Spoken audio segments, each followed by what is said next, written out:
Bonjour à toutes et à tous, bienvenue dans ce nouvel épisode de NXOTech. Aujourd'hui, nous vous proposons d'analyser pourquoi les organisations adoptent des approches d'hybridation de leur SI et se dirigent vers des architectures multi-cloud. Pourquoi ce changement d'approche? Quels sont les enjeux et les contraintes? Pour cela, je reçois aujourd'hui Samuel Paulet, Solution Manager en charge des offres d'infrastructure IT et cloud chez NXO. Son défi consiste à nous expliquer tout cela en moins de 10 minutes à travers des cas d'usage. Il résumera les bénéfices induits et nous guidera vers les bonnes pratiques d'adoption. Bonjour Samuel, si tu acceptes cette mission, peux-tu commencer par te présenter et nous exposer le sujet, s'il te plaît? Bonjour Christophe et bonjour à tous nos auditeurs et auditrices. Je suis Samuel Paulet et je suis en charge du développement des offres infrastructure IT et cloud chez NXO. Pour parler cloud, qui est le sujet de ce podcast, en effet, le marché du cloud a atteint une certaine maturité. Le cloud computing n'est plus nouveau. De plus, depuis la pandémie, l'adoption du cloud s'est considérablement développée. Aujourd'hui, nous avons du recul et des retours clients qui nous permettent d'aborder sereinement ces problématiques majeures que sont l'hybridation des SI, les demandes d'agilité et de flexibilité. Merci Samuel. Pour commencer, peux-tu nous expliquer en quelques mots quelles sont les différentes approches cloud? Oui, évidemment, on peut découper le panorama du cloud en trois axes majeurs. Le premier, le on-prem ou sur site, qui constitue toutes les infrastructures que les clients gardent en propre dans leurs locaux, ce qui implique une gestion totale de l'infrastructure, aussi bien en termes d'énergie, de sécurité physique ou encore de maintenance des équipements. L'exploitation est lourde avec des besoins de compétences très diverses. Le second, le cloud privé ou mutualisé, qui propose de la consommation d'infrastructures et de services, la plupart du temps sur un modèle IaaS ou infrastructure as a service. Ce sont entre autres des machines virtuelles, de la sauvegarde ou encore des services de sécurité.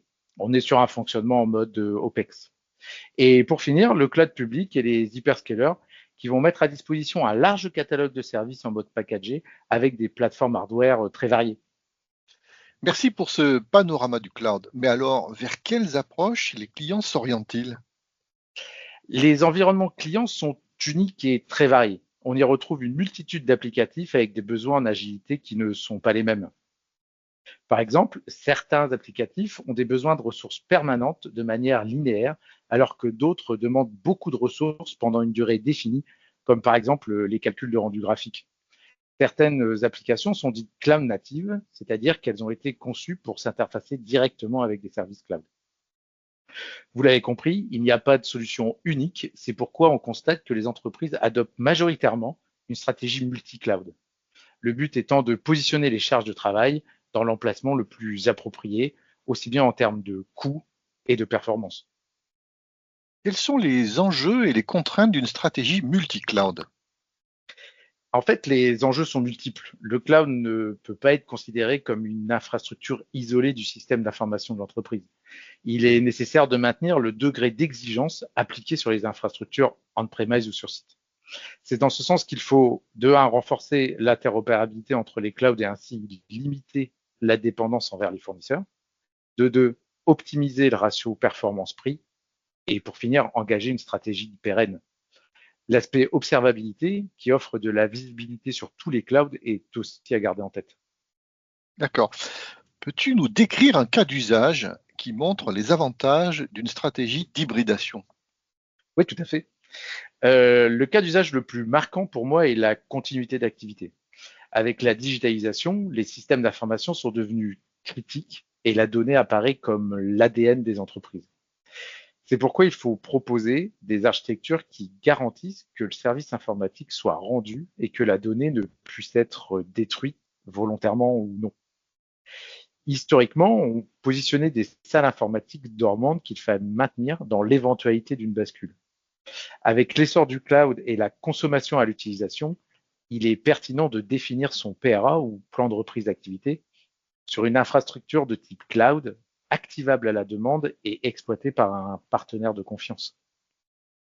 Un PRA passe, dans la plupart des cas, par une étape préliminaire qui consiste en une sauvegarde externalisée du SI afin de respecter la fameuse règle des 3-2-1. 3 copies de la donnée sur 2 supports différents, dont un hors site. C'est notamment ce dernier qui servira pour le redémarrage des services dans un environnement sécurisé. C'est aussi un point de conformité dans la directive NIS 2 qui précise la mise en place d'un plan de continuité des activités, comme par exemple la gestion des sauvegardes et la reprise des activités. NXO propose cette solution, dans son offre de service NXO Cloud. Quels bénéfices les entreprises tirent-elles du mode as a service? En fait, en optant pour l'externalisation de ces services, l'entreprise se libère non seulement de la lourdeur de la maintenance, mais également des problèmes liés à la planification de jours de prestations pour chaque migration majeure.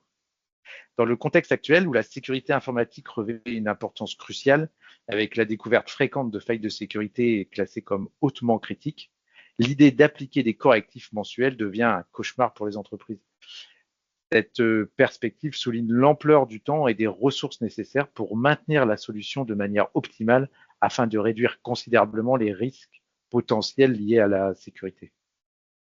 En fin de compte, la transition vers le cloud représente bien plus qu'une simple externalisation des services. C'est une évolution vers un modèle opérationnel libéré des contraintes, doté d'une résilience accrue face aux menaces de sécurité et d'un accès à une solution toujours à jour avec les dernières nouveautés. Ainsi, l'entreprise façonne un environnement professionnel à la fois agile et efficient, où la flexibilité et l'innovation deviennent les piliers d'une croissance pérenne. Alors, quels sont les points forts de l'offre NXO Cloud? Ils sont nombreux et je vais citer les plus marquants. Premièrement, c'est NXO qui a déployé, qui maintient, supervise et exploite avec des équipes 100% internes l'infrastructure NXO Cloud. Cette infrastructure a été totalement renouvelée en début de cette année. NXO maîtrise notamment aussi toute la chaîne complète des services grâce à nos certifications sur tous les domaines technologiques tels que la cyber, le réseau, l'infrastructure ou le cloud. Et pour finir, les services sont modulables et flexibles à la hausse comme à la baisse et les coûts sont prédictibles grâce à notre catalogue d'unités d'œuvre clair et granulaire. Eh bien, merci Samuel. Voilà qui conclut cet épisode. S'il vous a plu, n'hésitez pas à parler de notre podcast autour de vous et en diffuser les épisodes auprès de vos connaissances.